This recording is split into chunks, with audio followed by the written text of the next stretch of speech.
और पिछले एपिसोड में आपने देखा कि डीजीपी साहब और इंस्पेक्टर हिप हॉप जाते हैं डाकू आदम के अड्डे पर और वहां पर उसे कमोड के साथ रंगे हाथों पकड़ते हैं। तो डाकू उन्हें धमकी दे देता है कि अगर ये कमोड उन्होंने ले लिए तो वो किसी को भी नहीं छोड़ेगा। तो इंस्पेक्टर हिप हॉप गुस्सा हो जाता है और डीजीपी साहब से बोलता है कि इस डाकू की अब जरूरत नहीं है, इसे अरेस्ट कर लो।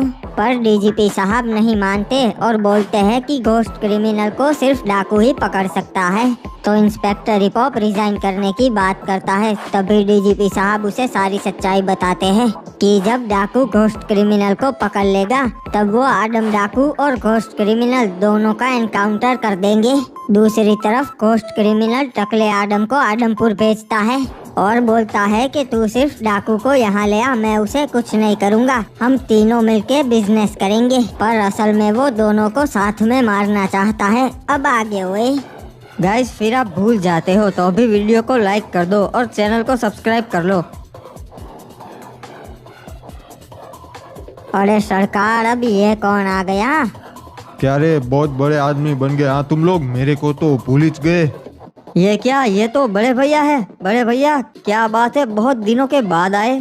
तू तो मेरे को याद करता नहीं है, सोचा मैं ही जाके मिल लूं। क्या बताऊं बड़े भैया, काम में फंस चुका था, दिमाग से ही निकल गया। हाँ, वैसे भी तेरे पास कहाँ टाइम होगा, अब बहुत बड़ा टॉयलेट माफिया जो बन चुका है तू। नहीं बड़े भैया, ऐसी बात नहीं है, पर हालात ही कुछ ऐसे थे कि मैं आपसे मिलने नहीं आ पाया। हाँ, वैसे भी तेरे लिए अपना काम ही ज्यादा जरूरी है ना। बड़ा भाई जेल में फंसा हो तो उसको छुड़ाना ज्यादा जरूरी नहीं है। क्या बात कर रहे हो, आप जेल में थे? मुझे कुछ नहीं पता। वही बात है छोटे, तेरे को कुछ नहीं पता। अपन 1 साल से जेल में था, तू मेरे को वहाँ मिलने तक नहीं आया।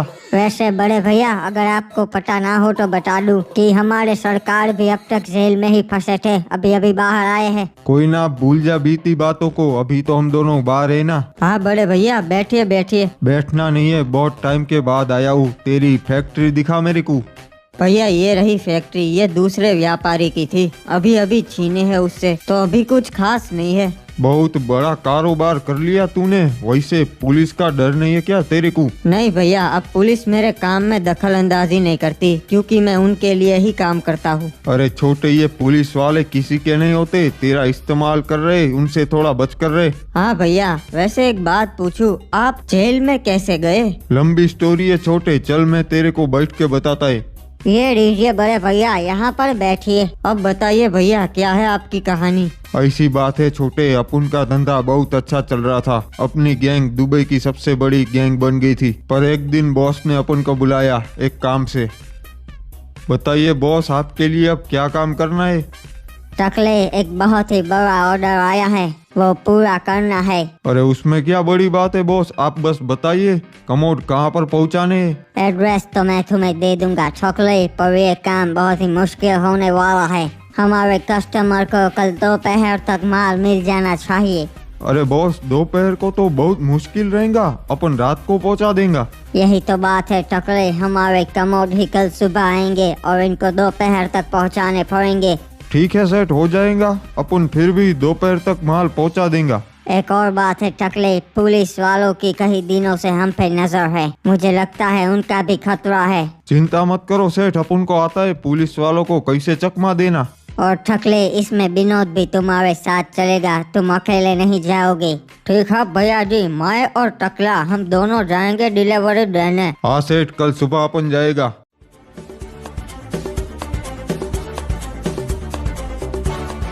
चल रे विनोद, माल आ चुका है, चल चलते। हाँ टकले, ट्रक तू चला ले, रिटर्न में मैं चलाऊंगा। हाँ सही कहा, रिटर्न में ज्यादा खतरा नहीं होगा, तब तू चलाना, अभी पुलिस वालों का खतरा रहेगा। हाँ सही कहा टकले, चल जाने दे। वैसे टकले, हमका एक बात समझ नहीं आ रही, सेठ पुलिस वालों को तो बहुत पैसा देते थे, फिर भी वो क्यों हमका पकड़ना चाहते हैं? अरे सेठ अपने लोकल पुलिस को हफ्ता देते थे, हमारे पीछे ऊपर के बंदे पड़े, क्योंकि अपनी गैंग दुबई की सबसे बड़ी गैंग है, मोस्ट वांटेड लोग हैं हम लोग। अरे तब तो हमका बहुत डर लग रहा है बे, अगर पकड़े वकड़े गए तो कहीं के ना रहेंगे, और ऊपर से दिन दहाड़े डिलीवरी देने में भी खतरा है। अरे खतरा तो है, पर करना पड़ेगा, सेठ ने बोला है। ये लो, वैसे हम पहुंच गए, यही वो जगह है जहां पर हमका डिलीवरी देनी है। ठीक है, यहाँ पर ट्रक छोड़ते, वहाँ पर उनका आदमी खड़ा है, उनके पास से पैसे लेके निकलते अपन। सेठ ने माल भिजवाए। ठीक है रे बाबा, इधर रख दो, तुम्हारे पैसे 10 मिनट में आ जाएंगे। हाँ ठीक है, जल्दी कर, अपन को लेट हो रहा है। टकले पेमेंट रेडी होना चाहिए, ये देर क्यों लगा रिया है? कुछ गड़बड़ लग रही है हमका। बड़े पेमेंट में विनोद ऐसा ही चोता है, ये साले बहुत देर लगाते, तैयार नहीं रखते। कोई भी अपनी जगह से नहीं हिलेगा। दुबई पुलिस, अपने अपने हाथ ऊपर कर लो। अरे भाग रे टकले, पुलिस आ गई। अरे ये क्या किया तूने विनोद? काफी सालों से टकले हमको तुम्हारी तलाश थी, आखिरकार आज तू मिल ही गया। चलो रे, डालो इसको गाड़ी में। क्या रे पुलिस वाले, तू मेरे को जानता नहीं है, समझा? तेरे को मालूम नहीं मेरा सेठ कौन है? कल छूट जाएगा मैं। ये तेरी बहुत बड़ी गलत फहमी है टकले, तू कभी नहीं छूटेगा। अबे मेरा सेठ मेरे को कल छुड़वा लेगा, समझा? तेरे सेठ ने ही तो हमको इन्फॉर्मेशन दी है टकले। अबे क्या बक रहा है, वो ऐसा कभी नहीं करेंगे। रुक, तेरी गलतफहमी दूर करता हूँ टकले। हेलो सेठ, आपका काम हो गया। क्या बात है ऑफिसर, मुझे पता ही था तुम कर लोगे, दोनों को पकड़ लिया ना। हाँ सेठ, एक भागने की कोशिश कर रहा था, उसका एनकाउंटर कर दिया, और दूसरा हमारे साथ है। अच्छा है, डाल दो उसको जेल में, पूरी जिंदगी सड़ता रहेगा। साले अपनी औकात भूल रहे थे, मेरे से बड़ा बनने की कोशिश कर रहे थे, और जो मेरे से बड़ा होने की कोशिश करता है मैं उसे बर्बाद कर देता हूँ। जी सेठ, रखता हूँ, बाद में मिलते हैं। क्या ये नहीं हो सकता? अपन के सेठ ने अपन को जेल में डलवाया, किसी को नहीं छोड़ेगा अपन। बड़े भैया, ये तो आपके साथ बहुत ही गलत हुआ। अभी कहाँ है आपका सेठ? साले को मैं नहीं छोड़ूंगा। अभी मालूम नहीं है वो कहाँ है, मेरे को भी उससे बदला लेना है, उसके लिए मैंने बहुत बड़ा सोचा है। अरे साहब, एक बहुत ही इम्पोर्टेंट खबर आई है इंटेलिजेंस वालों से।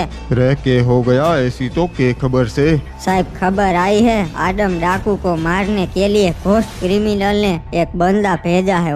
रे कौन से वो, और क्या बोला से इंटेलिजेंस वालों ने? वो तो मालूम नहीं वो कौन है, पर इतना बताया है कि वो इसी हफ्ते आया है और उनके बीच ही रह रहा है। वो भाई योमन ने डाकू को बताना पड़ेगा। हेलो डाकू। ये क्या डीजीपी सर, आप बताइए। रे भाई, खबर मिली से घोस्ट क्रिमिनल ने तुझे मारने के लिए एक बंदा भेजा से। इसमें क्या बड़ी बात है डीजीपी साहब, उसने तो बहुत बंदे भेजे पर कोई भी मेरा बाल भी बाका नहीं कर सका। रे भाई, यो बंदा खास से और तुम्हारे बीच ही से। डीजीपी साहब, इंटेलिजेंस वालों को हमेशा की तरह कोई गलत खबर मिली है। हमारे बीच कोई भी अजनबी नहीं है, सभी अपने ही है। देख डाकू, जब तक हमें वो पता ना चल जाता कि वो बंदा कौन से, तब तक तुझे चौकन्ना रहना से, और कहीं बाहर मत जाना। अपने साथ हमेशा 2-3 बंदे रखना। ठीक है सर, मैं ध्यान रखूंगा। चल छोटे, तू अपना काम कर, तब तक मैं आदमपुर घूम के आता हूँ। वैसे तुम में से किसी को आना है क्या मेरे साथ? तो चलो। अरे बड़े भैया, मुझे आना है, चलो मैं चलता हूँ। अरे मेरे को भी आना रे, चलो चलते। अरे बैठ जाओ, हम तीनों चलते हैं आदमपुर। वैसे बड़े भैया, आपने तो आदमपुर देखा है, फिर भी क्यों जाना है? अरे 1 साल में क्या कुछ नहीं बदल जाता रे, तू चुपचाप बैठ और चल। इंटेलिजेंस की बात पूरी झूठी तो नहीं हो सकती, पक्का कोई आया तो होगा मुझे मारने। वैसे बड़े भैया, आपको अपने सेठ ने जेल में डलवा दिया था नहीं? बहुत गलत किया कमीने ने। अरे साला जलता था मेरे से, क्योंकि दुबई में मेरा नाम उससे बड़ा हो चुका था। वैसे आपको उसने कितने टाइम के लिए अंदर डलवाया था? साले कमीने ने मेरे को उम्र कैद करवाई थी। अच्छा ये बात है, तो फिर आप बाहर कैसे निकले, वो भी 1 साल में? अरे बहुत लंबी स्टोरी है रे, ये मैं बाद में बताऊंगा। अभी तो मेरे को बहुत भूख लगी है, कुछ खाने का सामान ले लेता हूँ, तुम लोग यही रुको। ठीक है भैया, आप जाइए, हम यहाँ पर खड़े हैं। आप बताए जी, आपको क्या चाहिए? मेरे को कुछ खाने का सामान चाहिए रे। तो सामने ही सारी फूड आइटम्स पड़ी है, ले लो जी। साले तो फिर पूछा क्यों मेरे को, अगर खुद ही लेना है तो? अरे भागो जी, ये तो बदमाश है, गोंडा। चलो अच्छा है, चला गया। अब मैं वो दवाई ले लेता हूँ जो मैं आदम के खाने में मिलाने वाला हूँ। अरे वैसे डीजीपी साहब, हमारे सरकार को क्या बोल रहे थे रे? सब जानना है इस भड़वे को। ए बताना रे बाबा, बताना।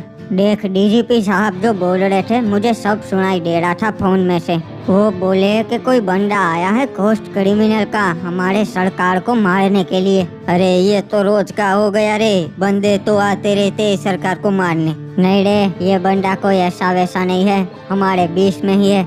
ये कोई भी हो सकता है, तू हो सकता है, मैं हो सकता हूँ। तब तो हमें सतर्क रहना पड़ेगा रे बाबा। वैसे तेरे को पता है कौन हो सकता है? तुझे किसी पे शक है क्या?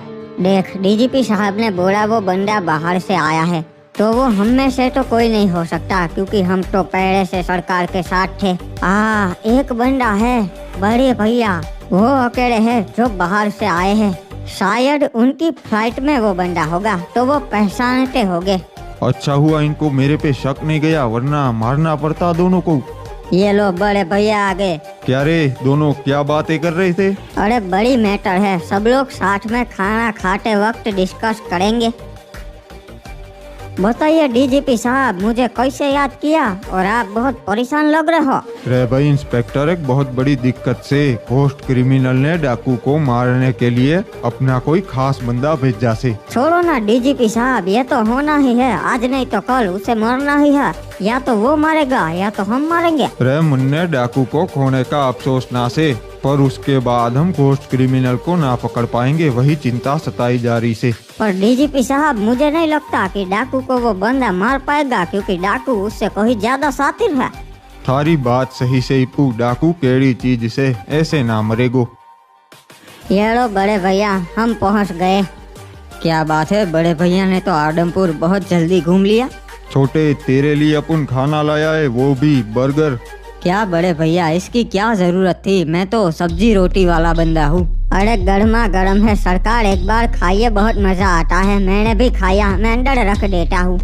क्या सोच रहे छोटे, एक बार खा ले, तेरे को पसंद आएगा। ठीक है भैया, आप भी खाइए, चलिए साथ में खाते हैं। छोटे, हम तो खाकर आए, तू आराम से खा, मैं एक जरूरी कॉल कर लेता है। ठीक है भैया, आप कर लीजिए। और क्या हुआ टकले, प्लान के मुताबिक सब हो रहा है ना? अरे अपन सब कर रहा है प्लान के मुताबिक, तू चिंता मत कर। ओए ठीक है, तो तू कब तक उसे मेरे पास ला रहा है? अभी मैंने उसके खाने में बेहोशी की दवाई मिला दी है, वो खा रहा है। 10-15 मिनट में वो बेहोश हो जाएगा, फिर उसको लेके मैं यहाँ से निकलेगा और कल तक मैं तेरे पास दुबई होगा। ओए क्या बात है टकले, मुझे तेरे से यही उम्मीद थी। अब बस तू मेरे पास उसे ले आ, फिर हम तीनों राज करेंगे। ओए हाँ ठीक है, चल रखता हूँ, वरना किसी को मेरे पे शक हो जाएगा। साला ये खाना खाने के बाद मुझे चक्कर क्यों आ रहे हैं? बड़े भैया कहाँ चले गए आप? क्या रे छोटे, अपन यही था, क्या हो गया तेरे को? बड़े भैया ये चक्कर बहुत आ रहे हैं, पता नहीं ऐसा क्यों हो रहा है। बहुत काम करते रहता है ना छोटे, अब तेरे को आराम की जरूरत है। सही कहा भैया, मुझे आराम की जरूरत है, मुझे मेरे कमरे तक ले चलो। अभी ले चलता है तेरे को छोटे। वैसे बाबा, सरकार ने एक बर्गर खाने को 1 घंटा लगा दिया। हाँ तूने सही कहा, इतना टाइम तो नहीं लगना चाहिए। मैं अंदर जाके देखता हूँ दोनों भाई कर क्या रहे हैं। मैं भी आता है रे। अरे ये क्या, सरकार कहाँ चले गए और बड़े भैया भी गायब है। अरे मुझे तो लगा ही था रे कि वो बंदा और कोई नहीं, हमारे बड़े भैया ही है जो सरकार को मारने आए।